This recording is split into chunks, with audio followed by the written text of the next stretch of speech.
Okay, I just thought I'd take a little video just to document this and explain something that I think is really stupid. So, this is the engine wiring harness that I have pulled out of my 1987 Jeep Cherokee Laredo with a renix fuel injection system. Oh my God. Here's what's happened. Do you see that green piece of duct tape, which I think is factory inside the factory harness, which is the type of weather protection they have? Here is a power wire. All these wires need to be connected together. That is a power wire that goes back and powers the TCM. That wire is power from the ECM to the fuel pump relay. My fuel pump had just gone out. Well, not the fuel pump itself, but you know, look at the green connector that's busted off, or the green crimp that's busted off. We see obviously why the fuel pump was dying. At the time, it was green wire, wasn't fully disconnected. It would go out here and there, but it wouldn't carry enough current to power the fuel pump because the wire was green. However, it had enough current through the green wire, or it didn't have enough current capacity. It was too resistive because green wire will increase in resistance, or has a resistance that, you know, say lower currents like what your ignition coil needs and you know what computers need. It can run on that because it's not drawing a lot of current. However, the amount of current it takes to run the fuel pump, cannot go through that wire because it's too resistive. There might be one strand of that wire left, and the low current, you know, accessories that are being powered by it, like the ignition control module, or not control module, this doesn't have a control module, but you know, the coil and all that can run off that low current. However, the fuel pump can't. I knew there was something wrong with that situation. I tested the relay. The relay was good. It had power on it enough to light a test light at the time, but you'd wiggle the wiring harness, the Jeep would die. I knew there was something wrong with it, so we ripped it out, and I found all these problems that I'm going to need to fix. So, we diagnosed it in the parking lot that I'm broke down in. Kinda, half-ass. I'm just trying to figure out, okay, can I do something quick to just get it home? And then I don't have an injector pulse. So, fuck that. No injector pulse. What's going on? Because obviously I can understand, you know, the logic of you lose power at the fuel pump relay, fuel pump don't work. I'd already bypassed the fuel pump relay. I got the fuel pump on a toggle switch under the dash just to, you know, flick it on. That's not, and it did run for a while. I got around for about 3 weeks on that setup. But finally, the green wire was jostled around enough whenever I'd rev the engine, it would flex and yank on that harness ever so slightly. Every once in a while, you'd rev and it would die. Start it back up, it would run. Rev on again, it would die. And then that's kind of what it's been doing on and off this whole time. And it wasn't RPM related. I already got a map sensor, you know, just to kind of throw at it, you know, do my due diligence, you know, because I didn't want to resort to this. Didn't do anything. And that was obviously because I thought it was vacuum related or RPM related because you rev it. No, it was the actual movement of the engine. And you let it warm up, let the engine smooth out a little bit because it's not cold, it's not running as rough. And it was actually perform a little bit better. I was able to, you know, drive it around my house, park it in the garage downstairs, or not, you know, in the garage, but behind the garage. Anyway, so that's what threw me off for a loop. You know, ended up, you know, not thinking it was this, not thinking it was that, you know, kind of putting off tearing this apart. This is the wiring diagram for my Jeep.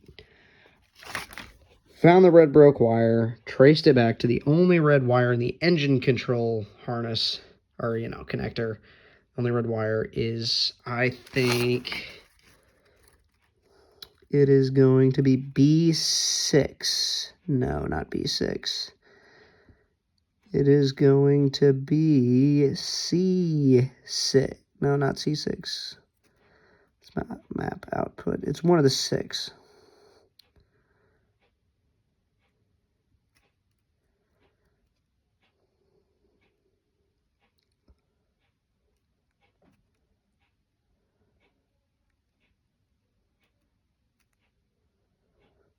Okay, the connector kind of lies. It doesn't look right, but it's actually B7, which is ignition. That goes down here to this splice. This one right here, which powers the fuel pump relay. But also, that's got a bad wire. That's why the fuel pump wouldn't run. Because before this splice, running up here, green wire located here. Hits here, fuel pump will not, that wire will not carry enough current to, obviously it's not running off the ECM, but the relay is already a little bit iffy, and, it just didn't have enough oomph to keep this coil shut. However, the ignition coil was barely running off of it. It was still functional, though, until it wasn't. So then we have, that goes over, powers ignition. Just it says ignition. It's just the ignition power that it's getting from the fuel pump relay.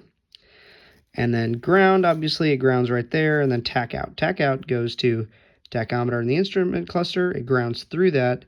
And that signal goes all the way back up to ignition on a different pin in the ECM. And what that is that's the tach reference. Going back to the ECM, they don't use the one that's already there. They use the one from the coil, because, some delays, magnetic interference, what have you.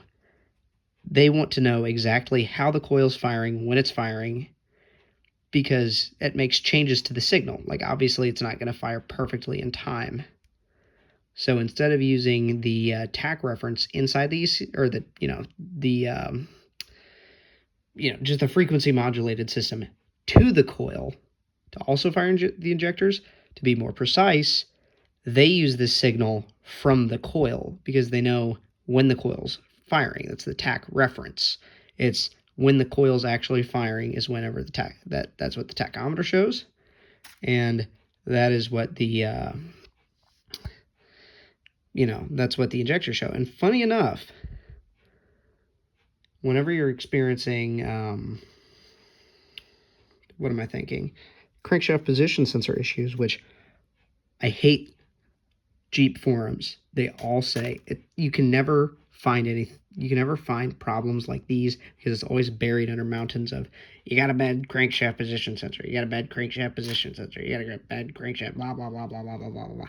It's impossible to find specific problems like these that you have to diagnose yourself.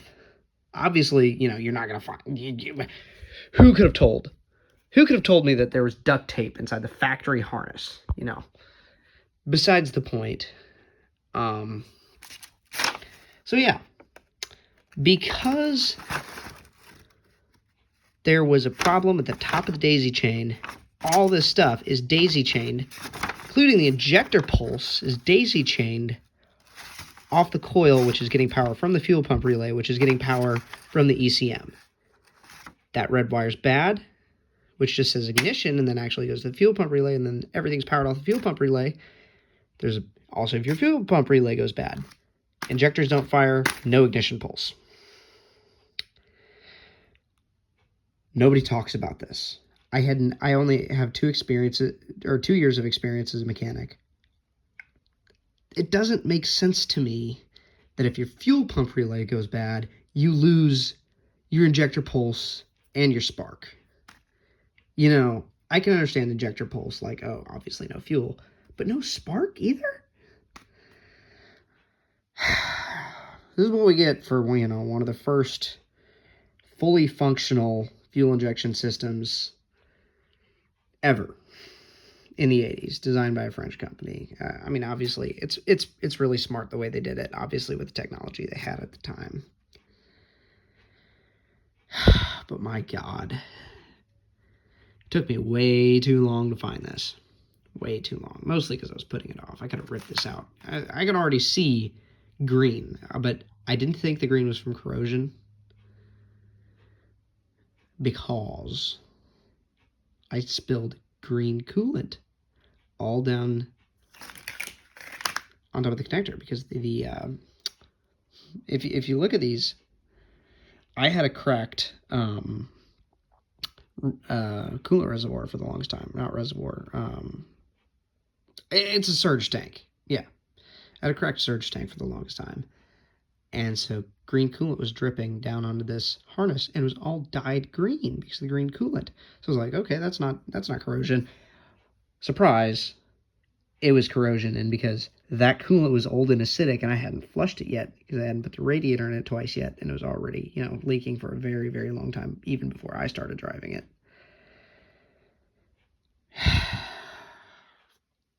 It threw me off because the place that it's green was because of a poorly weather-protected harness from the factory. I don't know if they were having a bad day at Chrysler Motors, but no, this has to be factory because there's duct tape around bare crimps inside the stock harness.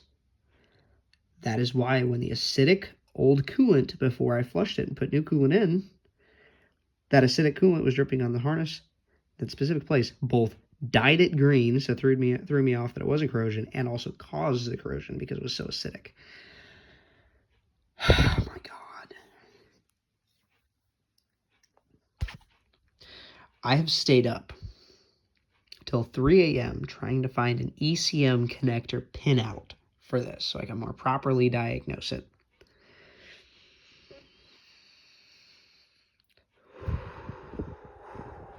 Till 3 a.m. on a work night just to figure this stuff out. And now I have to go through and fix all of the problems because there's about 6 that I've found so far, and I don't even have all the weather protection ripped off this yet.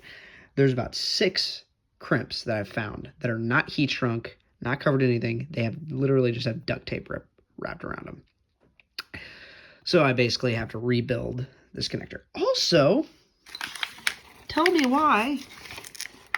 Oh God, I should not be yanking on this in any particular unusual way. I don't know where exactly these go. I think it's the body harness. These are full of really old, really gross liquid electrical tape. Do you want to know why? Because there's no rubber seals inside these connectors. There's no weather protection on this hardware. The ones that are still in the Jeep are worse than this too, the male end. Because all of the pins I'm going to have to clean off because they got rubber on them. And I know, even though everything was working okay, whenever I pulled this off, if I stick that back on there, a piece of rubber is going to be in a different spot. It's going to get inside the pins, and we're going to have a bad connection, and we're going to have more and more and more and more fucking electrical issues. Fuck this.